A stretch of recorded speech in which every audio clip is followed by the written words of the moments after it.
Thousands more people are facing evacuation from their homes in Sydney as the Australian state of New South Wales battles its worst flooding in decades. Rivers have swelled to their highest levels in 30 years after days of heavy rain, and the situation is expected to get worse in the coming days.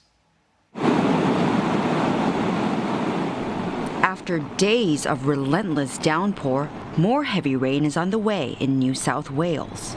I've been a flood forecaster in the Bureau for 20 years, and this is probably the worst flooding that I've experienced and I've had to forecast. 18,000 people have already had to leave their homes.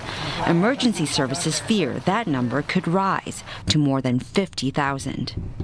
Well, the water looks like it's going to come up very, very high, so we've decided we better get out, and the kids have organised that we move out. Oh, it's been very unsettling. We had so much rain leading up to the floods, and had that horrible flood come through Friday night, which went right up to the house and right surrounding the house, and the whole of the street was completely under. Some regions in New South Wales have received 900 millimetres of rain in the last week, more than 3 times the average at this time of the year. 38 regions have been declared disaster zones.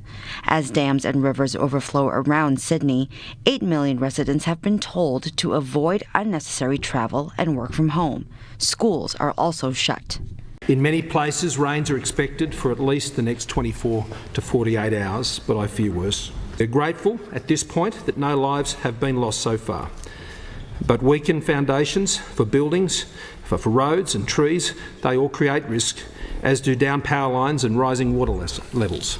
So we ask all Australians in these affected areas to please use cautions. Many of the communities being battered by the floods already had to deal with bushfires and drought, extreme weather of a different kind, just last summer. I don't know any time in our state's history when we've had these extreme weather conditions in such quick succession in the middle of a pandemic. So they are challenging times for New South Wales, but I think we've also demonstrated our capacity to be resilient.